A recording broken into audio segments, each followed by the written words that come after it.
اور یہ مکی صورتوں میں سے ہے جو مکہ میں نازل ہوئی، بلکہ اس کے نازل ہونے کا سبب بیان کیا جاتا ہے، اس طرح کہ صحیح بخاری میں ہے، حضرت عبداللہ بن عباس رضی اللہ تعالیٰ بیان فرماتے ہیں کہ جب رسول کریم صلی اللہ علیہ وسلم کے اوپر اللہ تعالیٰ کا یہ فرمان نازل ہوتا ہے، وَأَنذِرْ عَشِيرَتَكَ الْأَقْرَبِينَ، اے نبی صلی اللہ علیہ وسلم اپنے جو آپ کے قریبی رشتہ دار ہیں ان کو اللہ کے عذاب سے ڈراؤ، یعنی ان کو دعوت دو۔ تو آپ واقعہ وہ سنتے رہتے ہیں کہ آپ صفا پہاڑی پر چڑھے اور صفا پہاڑی پر چڑھ کر آپ نے آواز لگائی، وا صباحا، کہ ہائے تمہاری صبح۔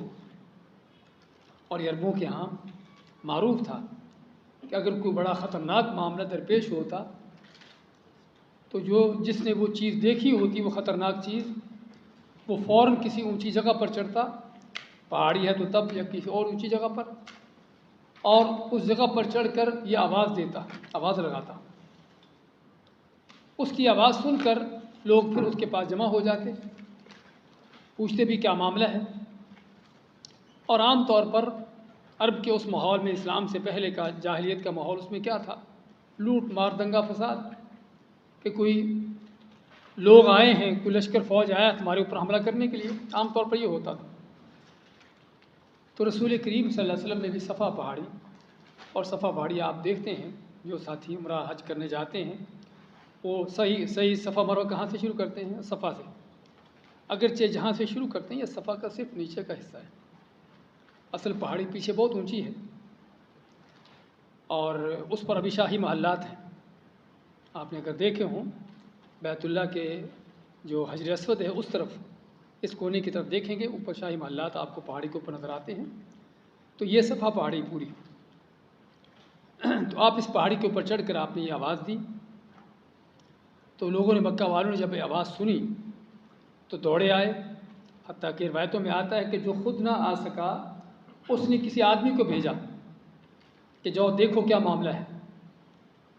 تو جب سبھی جمع ہو جاتے ہیں تو آپ ماتے ہیں، چونکہ آپ کو جس طرح بتایا ہے کہ اس ماحول میں دنگا فساد، لوٹ مار تھی، آپ ماتے ہیں کہ اگر میں تمہیں یہ کہوں کہ اس پہاڑ کے پیچھے کوئی لشکر فوج ہے جو آ رہا ہے تم پر حملہ کرنے کے لیے، تو کیا میری بات سچ مانو گے؟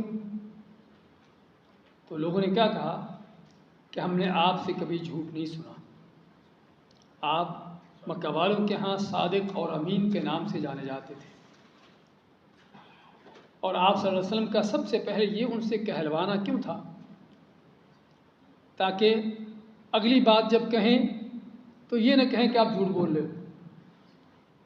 یہ ایک بہت بڑا انداز ہے لوگوں کو پکا کرنے کا، کہ پہلے ان کو پکا کر لیا کہ واقعی میں سچا ہوں، جو بات کہتا ہوں سچی بات کہتا ہوں۔ جب ان سے اقرار کروا لیا پھر اگلی بات کی، تو لوگوں نے کہا کہ ہم نے آپ سے کبھی جھوٹ نہیں سنا۔ تو آپ میں کہ اگر ایسی بات ہے تو میں تمہیں اللہ کے عذاب سے ڈرانے کے لیے آیا ہوں۔ اب اللہ کے عذاب سے ڈرانے کے اندر آپ کیا سمجھتے ہیں؟ اس میں کیا کوئی برا لفظ ہے؟ کیا کوئی طعنہ ہے؟ کیا کوئی ایسی چیز ہے کہ جو لوگوں کو چبھی ہو؟ ہاں، اس کے پیچھے اصل میں وہ دعوت توحید کا پورا باب ہے، اور کافر سمجھتے تھے کہ یہ جو اپنے آپ کو کھڑا ہوا ہے اس کام کو لے کر کہ میں تم کو اللہ کے عذاب سے ڈرانے کے لیے آیا ہوں، اس کا معنی یہ ہے کہ یہ نبی ہے، نبی ہونے کا دعویٰ کر رہا ہے، ابھی ہمیں توحید کی باتیں سنائے گا۔ اللہ کے عذاب سے ڈرانے کا معنی کہ ہم نے مرنے کے بعد دوبارہ پھر اٹھنا ہے، اور کافروں کا عقیدہ نہیں تھا یہ۔ کافروں کا تھے مر کے مٹی بن کے ختم ہو گئے، دوبارہ کوئی زندگی نہیں۔ ان ہی الا حیاتنا الدنیا نموت و نحیا، کہ صرف دنیا کی زندگی ہے، زندہ ہوتے مرتے، بس بات ختم۔ اس لیے ان کو سارا کچھ اس کے پیچھے یہ نظر آتا تھا، اس لیے ایک اسی جملے سے ہی ان کے مزاج کیا بگڑتے ہیں۔ اور تو خیر کوئی نہ بولا، آپ کا چچا ابو لہب وہ کیا کہتا ہے؟ تب لک سائر الیوم، کہ تیری تباہی ہلاکت ہو، الہذا جمعتنا، کیا تو نے ہمیں اس لیے جمع کیا تھا؟ نعوذ باللہ۔ تو اس پر یہ صورت نازل ہوتی ہے۔ ابو لہب نے کیا کہا؟ تب لک، کہ تو ہلاک ہو، تباہ ہو، آپ صلی اللہ علیہ وسلم کو کہا۔ آپ نے تو اس کو کوئی جواب نہ دیا، لیکن رب کائنات نے جواب دیا۔ اور اس طرح سے اللہ تعالیٰ اپنے بندوں کا دفاع کرتا ہے۔ ان اللہ یدافع عن الذین آمنوا، اللہ تعالیٰ دفاع کرتا ہے اپنے مومن بندوں کا، اور دفاع اسی وقت کرتا ہے جب مومن اپنا معاملہ اللہ پر چھوڑتا ہے۔ اسی لیے عام جھگڑوں کے اندر بھی، اختلافات کے اندر بھی اگر اپنا معاملہ اللہ پر چھوڑ دو تو آپ سے بہتر اللہ تعالیٰ جواب دے گا۔ آپ نے جو اپنے مخالف کو جواب دینا ہے، آپ سے بہتر اللہ تعالیٰ کی طرف سے اس کو جواب ملے گا۔